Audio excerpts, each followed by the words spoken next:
सबसे पहले खबर हरिद्वार से है। यहाँ पर गंगा नदी में कई गाड़ियां बह गई। कई कार कागज के नाव की तरह अचानक से गंगा नदी में बहने लग गई। हरिद्वार में दोपहर के बाद बारिश हुई और जो ऊपरी इलाके हैं वहां पर बारिश हुई है, जिससे खड़खड़ी स्थित सूखी नदी में भी उफान आ गया और सूखी नदी के पास खड़ी गाड़ियां अचानक से बहकर गंगा में पहुंच गई। गंगा नदी में बहने लग गई गाड़ियां। तस्वीरें आप देख सकते हैं जिसमें कार गंगा नदी में बह रही है।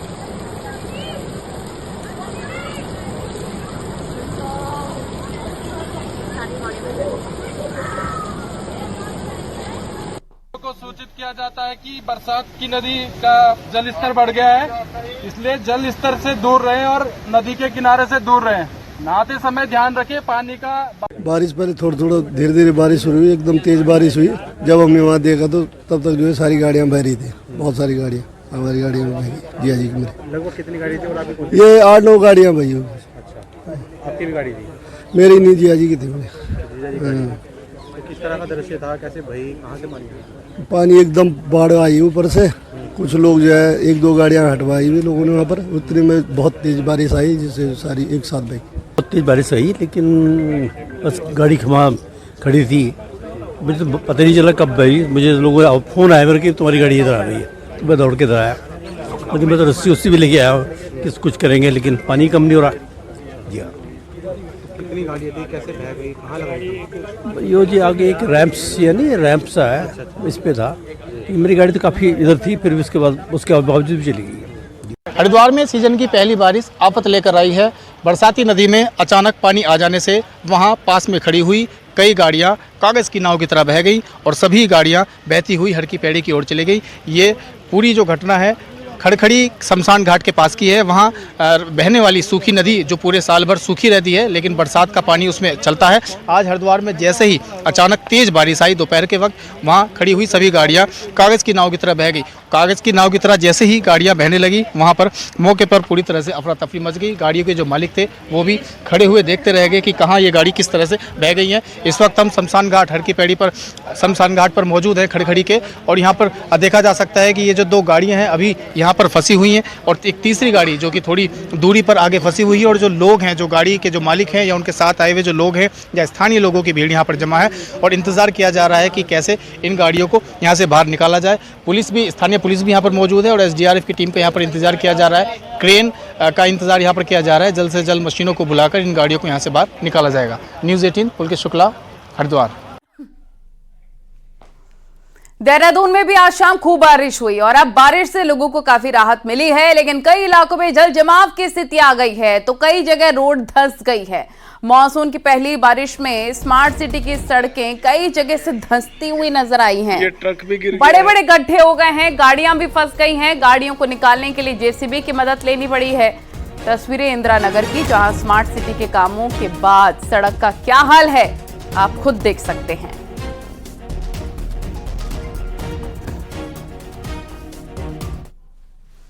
हल्द्वानी में आज दोपहर बाद जबरदस्त बारिश रिकॉर्ड की गई है। इसके कारण लोगों का जनजीवन बुरी तरीके से अस्त व्यस्त हो गया है। मॉनसून की दूसरी बारिश ने सरकारी इंतजामों की पोल भी खोलकर रख दी है।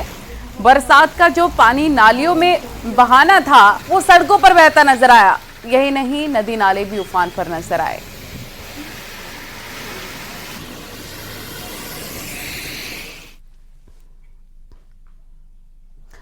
तो उत्तराखंड में मानसून ने अपना प्रभाव दिखाना शुरू कर दिया है और इस बार इस तरह की गर्मी देखने को मिली। माना यह जा रहा है कि ठीक इसी तरीके से बारिश भी जबरदस्त तरीके से होने वाली है। आपदा प्रबंधन विभाग ने सभी विभागों को इसके लिए अलर्ट कर दिया है। देखिए रिपोर्ट।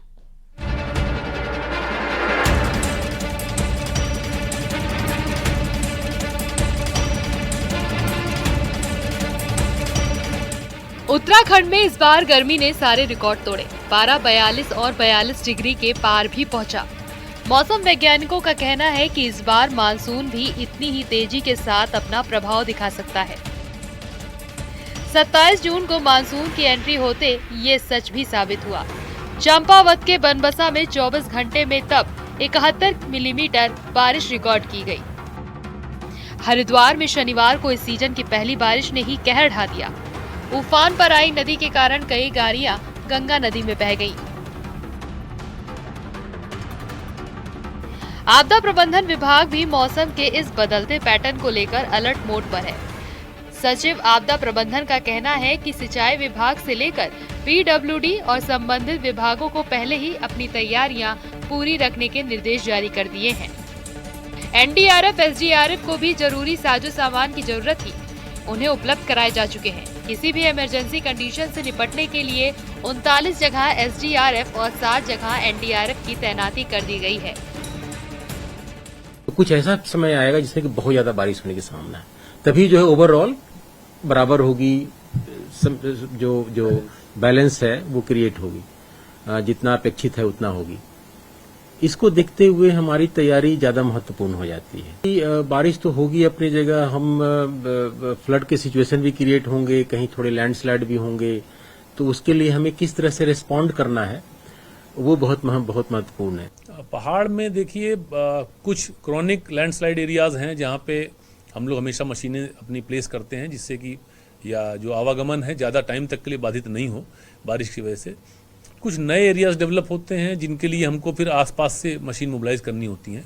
हमारा एक मैकेनिज्म है, एक सिस्टम बनाए हुए हैं, तकरीबन पूरे प्रदेश में 400 के आसपास मशीन हम लोग डिप्लॉय करते हैं।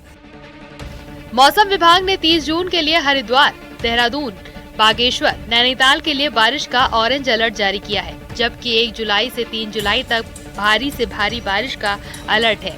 4 धाम यात्रियों से भी अलर्ट रहने को कहा गया है। न्यूज़ 18 के लिए देहरादून से सुनील नवप्रभात की रिपोर्ट। ऋषिकेश बद्रीनाथ हाईवे पर पौड़ी के बागवान में 2 गाड़ियों में टक्कर हो गई। इसमें एक शख्स की मौत हो गई जबकि 9 लोग घायल हो गए हैं। हादसा इतना भयानक था कि टक्कर के बाद मैक्स गाड़ी और बोलेरो के परखच्चे तक उड़ गए। दोनों गाड़ियों में कुल 19 लोग सवार थे, जिनकी हालत गंभीर है। घायलों को श्रीनगर बेस अस्पताल में भर्ती कराया गया है।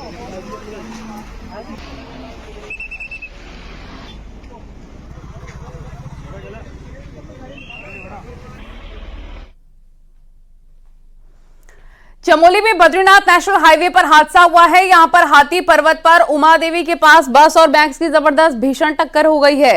इसमें दोनों गाड़ियों को भारी नुकसान भी हुआ है।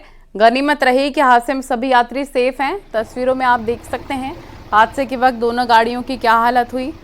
बस बद्रीनाथ धाम से ऋषिकेश की तरफ जा रही थी और तभी हाथी पर्वत के पास हादसा हो गया।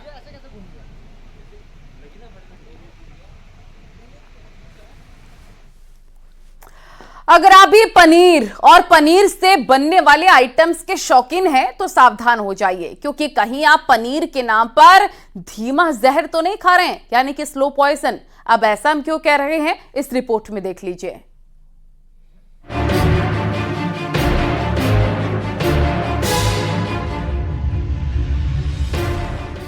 तस्वीरों में जंगल के किनारे जो मकान आपको दिख रहा है, ये नकली पनीर बनाने की फैक्ट्री है जो देहरादून में रायवाला क्षेत्र के राजाजी से सटे इलाके में पिछले 6 सालों से बेधड़क चल रही है, जिस पर अब फूड एंड ड्रग विभाग की टीम ने छापेमारी की।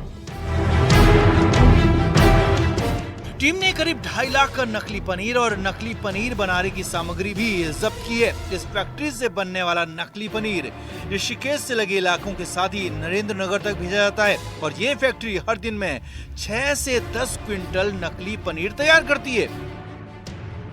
फैक्ट्री हमें मिली है, ये पंकज नाम का व्यक्ति है जो पिछले 2016-17 से कंटिन्यू जो है पनीर का निर्माण बना रहा है वहाँ पर, और ऋषिकेश और ये छिद्दरवाला इलाके में सप्लाई कर रहा था।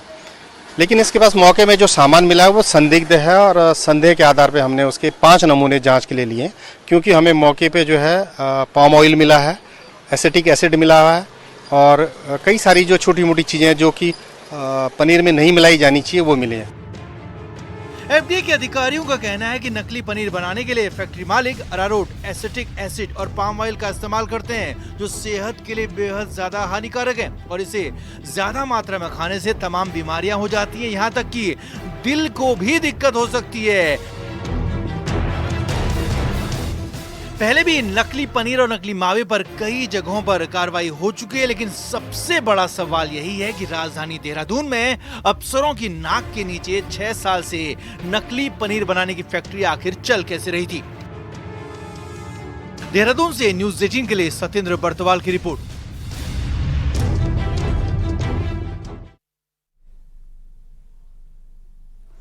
और खबर विकासनगर से, यहां बच्चों से बाल मजदूरी कराने पर एक्शन हुआ है। पिछले 2 दिन में टीम ने 9 बच्चों को छुड़वा लिया है और बताया जा रहा है कि राष्ट्रीय बाल संरक्षण आयोग के निर्देश में टास्क फोर्स बनाई गई थी। इसके बाद छापेमारी अभियान चलाया गया और कई बच्चे मोटर मैकेनिक की दुकान में काम करते हुए नजर आए हैं।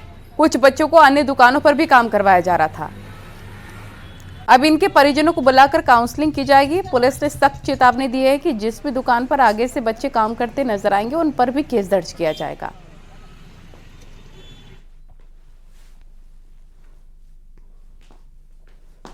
दिल्ली दौरे से देहरादून लौटे सीएम पुष्कर सिंह धामी ने आज 117 अभ्यर्थियों को सीएम आवास में आयोजित एक कार्यक्रम में नियुक्ति पत्र प्रदान किए। इसमें सिंचाई, लोक निर्माण विभाग समेत 11 विभागों के 165 असिस्टेंट इंजीनियर और ऑडिट विभाग के 5 जूनियर असिस्टेंट शामिल थे। सीएम ने नियुक्ति पत्र प्राप्त करने वाले सभी अभ्यर्थियों को शुभकामना देते हुए कहा कि उन्हें जिस भी क्षेत्र में सेवा करने का अवसर मिल रहा है वो समर्पण भाव से जनसेवा करें। सीएम ने कहा पिछले 3 सालों में राज्य सरकार 14,000 से ज्यादा युवाओं को नियुक्ति पत्र दे चुकी है। अगर आपने पूरी ईमानदारी से पहले दिन से ये तय करके कि मुझे अपने कार्य क्षेत्र में जो भी मेरी जिम्मेदारी है, जितना मेरे अंदर सामर्थ्य है, जितनी मेरी योग्यता है, जितनी मेरी क्षमता है, जितनी मेरी प्रतिभा है, उसका मैं 100% दूंगा, तो ये मानिएगा कि जब आप रात को सोने जाएंगे तो आपको करवट बदलने की आवश्यकता नहीं पड़ेगी। केंद्रीय परिवहन राज्य मंत्री और स्थानीय सांसद अजय टम्टा आज अल्मोड़ा पहुंचे। विकास भवन में अधिकारियों की मीटिंग ली। मंत्री ने कहा कि सड़कों से संबंधित योजनाओं को तत्काल आगे भेजा जाए और सड़कों की तुरंत मरम्मत कराई जाए। इसके अलावा मंत्री अजय टम्टा ने कहा कि कैची धाम में जाम पर भी काम होगा और कैची धाम में टनल के साथ ही बाईपास बनाया जाएगा। हमने 2 बड़े अभी काम स्वीकृत किए हैं, उनके लिए भी हमारे को मुझे लगता है कि हमको उन सड़कों का भी हमको लाभ मिलेगा और हमारे कनेक्टिविटी जो हमारी हल्द्वानी के साथ अल्मोड़ा के साथ है, इस कनेक्टिविटी के लिए भी मैंने रिव्यू लिया है। कैची और के पास जो जाम लग रहा है उसमें टनल और बाईपास दोनों का हमने डीपीआर तैयार करा है, हम उसको तुरंत तत्काल स्वीकृत कर देंगे। चमोली की बद्रीनाथ सीट पर उपचुनाव होने जा रहा है। यहां पर पहुंचे कांग्रेस प्रदेश अध्यक्ष करण माहरा ने कहा कि राज्य में महिला अपराध बढ़ रहे हैं और ज्यादातर में बीजेपी के नेता भी शामिल हैं। उन्होंने कहा कि अगर अंकिता केस में सख्त एक्शन होता तो दूसरी बेटियों के साथ दरिंदगी नहीं होती, लेकिन हर बार दोषियों को बचाया जा रहा है। करण माहरा ने कहा कि बद्रीनाथ की जनता ने बदलाव का मन बना लिया है और राजेंद्र भंडारी ने जो जनमत का अपमान किया है उसका जनता जरूर जवाब देगी। बीजेपी के कार्यकर्ता की हिम्मत बहुत बढ़ गई इन सब चीजों। अगर हमने अंकिता के उसमें अगर ढंग से काम किया होता, वीआईपी को एक्सपोज किया होता, सजा दी होती। रेप करने वाला ओबीसी आयोग का सदस्य है जिसको अब पद से हटाया गया है, आदित्य राज सैनी। लोकसभा चुनाव में 5 सीटों पर हैट्रिक लगाने के बाद बीजेपी मंगलौर विधानसभा उपचुनाव में सहमी हुई नजर आ रही है। चुनाव बद्रीनाथ विधानसभा सीट पर भी चल रहा है, लेकिन मंगलौर सीट उसके लिए खासा चुनौती बनी हुई है। इसलिए यहां बीजेपी और कांग्रेस दोनों पार्टियां चुन चुनकर स्टार प्रचारक उतारने के अलावा खास रणनीति पर भी काम कर रहे हैं। देखिए रिपोर्ट।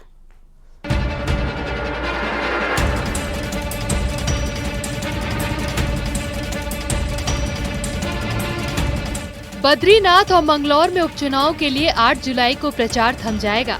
अब मंगलौर सीट खासी चर्चाओं में है। इस सीट पर कभी कांग्रेस तो कभी बीएसपी का कब्जा रहा है, लेकिन मुस्लिम, गुज्जर, जाट और एससी मतदाताओं वाली सीट को बीजेपी कभी नहीं जीत पाई। लिहाजा इस बार खास रणनीति अपनाते हुए बीजेपी ने हरियाणा से गुज्जर नेता और पूर्व मंत्री करतार सिंह भड़ाना को मंगलौर लाकर मैदान में उतारा है। लेकिन इस सीट पर 50% से ज्यादा मुस्लिम वोटर होने के कारण बीजेपी अभी भी टेंशन में है। बीजेपी की एक उम्मीद बीएसपी और कांग्रेस के बीच मुस्लिम वोटों के ध्रुवीकरण से बनने वाले त्रिकोणीय मुकाबले से भी है। लेकिन लोकसभा चुनाव का ट्रेंड देखें तो बीएसपी को इस सीट पर सिर्फ 5,000 वोट मिले, जबकि कांग्रेस 44,000 वोट के साथ सबसे आगे रही। पिछली बार की तुलना में मजबूत प्रत्याशी उतारा है। करतार सिंह भड़ाना 2 बार कैबिनेट मंत्री रहे हैं, हरियाणा से, उत्तर प्रदेश से विधायक रहे हैं। उनका राजनीतिक अनुभव बहुत बड़ा है और सामाजिक कार्य करने का भी उनका अनुभव है। एक मजबूत नेता है, कद्दावर नेता है। तो उनके प्रत्याशी बनने के बाद वहां का चुनाव त्रिकोणीय हुआ है। बीजेपी अब जाट गुज्जर वोटर की गोलबंदी में जुटी हुई है। इसके लिए बीजेपी 5 जुलाई को बतौर स्टार प्रचारक राष्ट्रीय लोकदल के जाट नेता जयंत चौधरी को मंगलौर में उतार रही है। सीएम धामी भी 5 जुलाई को यहां मौजूद रहेंगे। उसके बाद राष्ट्रीय प्रवक्ता शहनवाज हुसैन को भी मंगलौर बुलाया गया है। तो इधर कांग्रेस गुज्जर नेता सचिन पायलट और सांसद इमरान मसूद को बतौर स्टार प्रचारक मंगलौर में ला रही है। त्रिकोणीय मुकाबले पर कांग्रेस का कहना है कि ये बीजेपी का षड्यंत्र है। वो चुनाव जीतने के लिए बाहर से प्रत्याशी लाने के साथ ही कुछ भी कर सकती है। रूप से देखिए, बीजेपी का एक षड्यंत्र भी हो सकता है, जिनको वोट कटवा राजनीति कराने का पुराना बीजेपी के पास तजुर्बा भी है। और जिस तरीके से बीजेपी हतोत्साहित है, बीजेपी को समर्थन नहीं मिल रहा है, उनका जो बाहरी उम्मीदवार है, जो वहां पर एक बाहरी का नारा भी चल रहा है, लोग महसूस कर रहे हैं कि बिहार का आदमी, अंदर का आदमी, तो उसमें भी अंतर आ रहा है। इसमें बीजेपी घबराहट में वो कुछ भी करेगी, सत्ता का। बद्रीनाथ सीट पर कांग्रेस ने गढ़वाल मंडल के अपने सभी नेताओं को झोंका हुआ है, लेकिन मंगलौर सीट पर वो खासी सतर्कता बरत रही है। उसे डर है कि अगर चुनाव बीजेपी की मंशा के मुताबिक त्रिकोणीय हुआ तो नतीजा कांग्रेस के खिलाफ भी जा सकता है। न्यूज़ 18 के लिए देहरादून से सुनील नौप्रभात की रिपोर्ट। और पौड़ी शहर के लिए पुलिस ने नया ट्रैफिक प्लान बनाया है और जरूरी सुविधाओं के अलावा भारी गाड़ियों को शहर के बाहर ही रोक दिया जाएगा। सुबह 8 बजे से शाम 4 बजे तक शहर में भारी गाड़ियों की एंट्री बैन होगी। ये बड़ी खबर इस वक्त आपको बता रहे हैं। इसके लिए कोटद्वार से आने वाली गाड़ियां बुआ खाल के पास रोकी जाएंगी, तो श्रीनगर से आने वाली गाड़ियां, गडोली और देवप्रयाग से आने वाली भारी वाहन सर्किट हाउस के पास ही रोक दिए जाएंगे। बीते दिन हुए सड़क हादसों के मद्देनजर ये बड़ा फैसला लिया गया है। कस्बे में जो भारी वाहन आते थे, जिसके कारण सड़क दुर्घटनाएं भी हो रही थी और पिछले कुछ समय में कैजुअलिटी भी हुई हैं। तो ये हमने ट्रांसपोर्टर्स के साथ भी और व्यापार मंडल जो यहाँ लोकल लोग हैं उनसे भी बातचीत की थी, तो सभी ने इस पे सहमति बनाई। और मसूरी से लगे जौनपुर इलाके की अगलाड़ नदी में आज मौड़ मेला मनाया गया। मानसून की शुरुआत में हर साल इलाके के लोग नदी में उतरकर मछली पकड़ते हैं और करीब 4 किलोमीटर के एरिया में मछली पकड़ी जाती है। इस दौरान सैकड़ों की संख्या में लोग नदी की धारा में पहुंचते हैं और वहां तैमूर की छाल से बना पाउडर डाला जाता है और इस पाउडर से कुछ देर के लिए मछलियां बेहोश हो जाती हैं। इसके बाद उन्हें पकड़ लिया जाता है। इस मौके पर ढोल नगाड़ों के साथ लोक नृत्य भी किया जाता है। इस मेले में सैकड़ों मछलियां पकड़ी जाती हैं, जिन्हें लोग प्रसाद के रूप में घर ले जाते हैं। स्थानीय लोगों का कहना है कि मेले का उद्देश्य नदी की सफाई करना होता है। राजमोहन है, इसको राजमोहन बोलते हैं, अगलाड़ नदी में मनाते हैं इसको। और इसमें लाखों की संख्या में जौनपुर, जौनसार, करीब 4 ब्लॉक के 3 जिलों के लोग आते हैं। और ये सदियों से चली आ रही परंपरा, राजा के समय पे जब राजा खुद यहाँ आते थे, जो टिहरी रियासत के थे, जो राजा थे, वो खुद यहाँ आते थे और यहाँ पर उनके नेतृत्व में मछली पकड़ने का काम करते थे। और अब आपको दिखाते हैं पहाड़ टॉप 10 न्यूज। कोटद्वार के पास दुगड्डा में मैक्स गाड़ी लैंडस्लाइड की चपेट में आ गई। इसमें 9 यात्री घायल, 1 लापता। श्रीनगर गढ़वाल में अलकनंदा नदी में नहाने गया एक युवक डूब गया। इसकी तलाश में अभियान चलाया जा रहा है। रुद्रप्रयाग में घर के सामने गुलदार ने 2 महिला पर हमला बोल दिया। इसमें दोनों महिला घायल हो गई। जखोली के घेंगड़ गांव की घटना, घास लेने जा रही थी दोनों महिलाएं। अल्मोड़ा जिला योजना की बैठक प्रभारी मंत्री धन सिंह रावत ने ली है और 70 करोड़ के प्रस्तावों पर मोहर लगाई। रुद्रप्रयाग में अब मद महेश्वर, तुंगनाथ और रुद्रनाथ धाम के पैदल रास्तों पर सीसीटीवी लगेंगे। श्रद्धालुओं की संख्या बढ़ने पर यह बड़ा फैसला लिया गया है। चमोली के औली में पर्यावरण को बचाने के लिए वृक्षारोपण कार्यक्रम चलाया जा रहा है। पहले चरण में 5001 पेड़ लगाने का टारगेट रखा गया है। बागेश्वर श्रम विभाग में रजिस्टर्ड श्रमिकों के श्रमिक कार्ड रिन्यूअल करवाने में खासा परेशानी हो रही है। इसके विरोध में श्रमिकों ने प्रदर्शन किया। कथावाचक कुमार स्वामी के हिंदुओं को लेकर दिए विवादित बयान पर हरिद्वार के संतों ने विरोध जताया और बहिष्कार का ऐलान किया। बागेश्वर में 30 से ज्यादा स्कूल बारिश में सीजन में संवेदनशील हैं ये, और इनके लिए सुरक्षा की व्यवस्था की जा रही है। अल्मोड़ा जिले के प्रभारी मंत्री धन सिंह रावत ने जिला सहकारिता बैंक में सहकारिता से जुड़े अधिकारियों की मीटिंग ली है।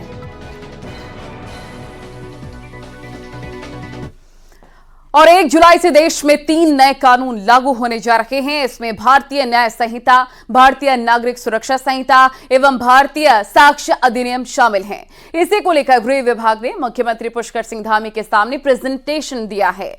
मुख्यमंत्री ने कहा कि नए कानूनों के प्रावधानों को सही तरीके से लागू किया जाए और इसमें ट्रेनिंग की भी व्यवस्था की जाए। सीएम ने कहा कि इन कानूनों की जनता तक प्रचार प्रसार भी करना बहुत जरूरी है।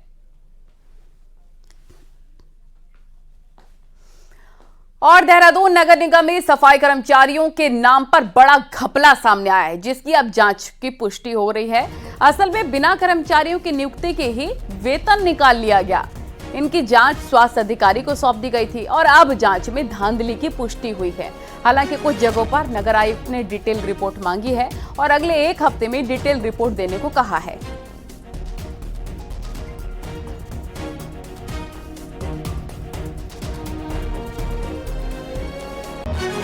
अंतरिम आख्या हेल्थ सेक्शन के द्वारा भेजी गई थी। उसमें कुछ तथ्य पूरे नहीं थे, जिनके बिना जांच को निष्कर्ष पर पहुंचाना या कोई निर्णय लेना संभव नहीं था। इसके लिए हेल्थ सेक्शन को फिर से निर्देशित किया गया कि पूर्ण तथ्यों के साथ और पूर्ण डॉक्यूमेंट्स के साथ। रामनगर में कॉर्बेट टाइगर रिजर्व का गर्जिया जोन अब साल भर खुला रहेगा। दरअसल बरसात के सीजन में कॉर्बेट के कई जोन बंद हो जाते हैं। पर्यटन कारोबार से जुड़े लोग गर्जिया जोन को साल भर खोलने की मांग कर रहे थे, जिसकी परमिशन एनटीसीए यानी कि नेशनल टाइगर कंजर्वेशन अथॉरिटी ने दे दी है। ऋषिकेश के नेपाली फार्म से लगने वाले जाम से जल्द निजात मिलेगी। नेपाली फार्म से ढालवाला तक ओवरब्रिज बाईपास बनेगा और मंत्री प्रेमचंद अग्रवाल का कहना है बाईपास निर्माण के लिए डीपीआर तैयार किया जा रहा है। जैसे ही डीपीआर तैयार हो जाएगा काम भी शुरू होगा। प्रेमचंद अग्रवाल ने कहा बाईपास बनने के बाद बाहर से आने वाले ट्रैफिक को बाहर निकाल दिया जाएगा, जिससे शहर के अंदर जाम की स्थिति ना हो। आपको बता दें कि दिल्ली दौरे पर मुख्यमंत्री पुष्कर सिंह धामी ने केंद्रीय मंत्री गडकरी से मुलाकात की मांग रखी। सड़क परिवहन मंत्री नितिन गडकरी ने इसकी सैद्धांतिक मंजूरी दे दी है।